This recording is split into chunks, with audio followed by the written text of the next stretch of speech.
காங்கிரஸும் ஜீவன் தொண்டமான் மட்டும்தான் வெளிப்படையா சொன்ன நாங்க உங்களுக்கு ஆதரவு வழங்குறோம்.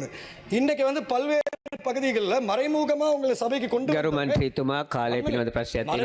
சபைக்கு உங்களை கொண்டு வந்தவங்க திருப்பி அந்தந்த கட்சியில ஒன்றும் தெரியாத மாதிரி உட்கார்ந்துருக்காங்க. நாங்க வெளிப்படையா உங்களை சபையில கொண்டு வந்தோம். மலையகத்துல ஒரு பகுதியில் நாங்கள் உங்களை தோக்க விடல. அதுக்கு காரணம் மக்கள் உங்க மேல வச்சிருக்க நம்பிக்கை. இடத்தை கொடுத்தா கூட காசு அரசாங்கத்திட்ட இருந்து வரட்டும், வீடு வரட்டும். ஆனா அந்த இடத்த வழங்கினா கூட இன்னைக்கு இருக்கிற என்ஜிஓஸா இருக்கட்டும், இல்லாட்டி டோனர்ஸா இருக்கட்டும், வெளிநாட்டு அரசாங்கங்களா இருக்கட்டும், அவங்க வந்து மலையகத்துல வீடு கட்டுற பணியை தொடங்க முடியும். ஏன்னா நம்மள்ட்ட இருக்க ஒரு பெரிய பிரச்சனை என்னன்னா, வடக்கு கிழக்குல இந்திய அரசாங்கம் 28,000 வீடு கட்டியிருக்காங்க. மலையகத்துல 4,000 வீடு கட்டுறதுக்கு 10 வருஷம் ஆயிருக்கு. உங்களோட அரசாங்கத்தாலே 2 வருஷத்துல எத்தனை வீடு முழுமையா கட்டி முடிச்சிருக்க முடியும்னு சொல்ல முடியுமா? முடியாது. இதுக்கு தப்பு வந்து உங்க மேலேயோ எங்க மேலேயோ கிடையாது. இந்த தவறு வந்து அங்க வாழ்ற மக்களுக்கு காணி உரிமை கிடையாது.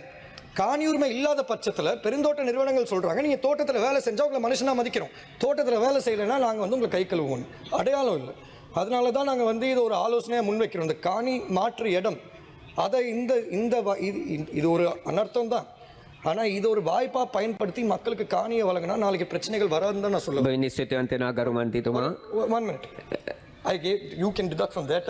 நான் பேசி முடிச்சு ஒரு நிமிஷம். கௌரவ அமைச்சர் அவர்களே, எனக்கு உங்க மேல நிறைய மரியாதை இருக்கு, உங்களுக்கும் என்னை பத்தி நல்லாவே தெரியும். ஒரே ஒரு விஷயம், ஒரு சின்ன கோரிக்கை, உங்களோட உறுப்பினர்கள் கிட்ட நீங்க வந்து அப்பப்போ ஒரு பாடம் எடுக்கணும். திருப்பி என்ன விமர்சிச்சு வேலை நடக்க போறது கிடையாது. திருப்பி ஏன் தனிப்பட்ட வாழ்க்கையை பத்தி பேசியும் எந்த வேலையும் நடக்க போறது கிடையாது. உங்க எல்லாருக்குமே நல்லா தெரியும், இங்க ஆளுங்கட்சியில் இருக்க எல்லா உறுப்பினர்கள் கிட்டையும் நான் சொல்றேன், நீங்க வந்து மறைமுகமா சபைகளை அமைக்கும் போது எல்லாரும் ஆதரவு கொடுப்பாங்க. அன்னைக்கு காங்கிரஸும் ஜீவன் தொண்டமான் மட்டும்தான் வெளிப்படையா சொன்ன நாங்க உங்களுக்கு ஆதரவு வழங்குறோம். இன்னைக்கு வந்து பல்வேறு பகுதிகளில் மறைமுகமா உங்களை சபைக்கு கொண்டு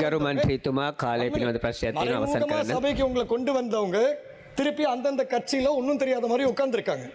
நாங்க வெளிப்படையா உங்களை சபையில கொண்டு வந்தோம். மலையகத்துல ஒரு பகுதியில் நாங்கள் உங்களை தோக்க விடல. அதுக்கு காரணம் மக்கள் உங்க மேல வச்சிருக்க நம்பிக்கை. தயவு செய்து உங்களோட உறுப்பினர்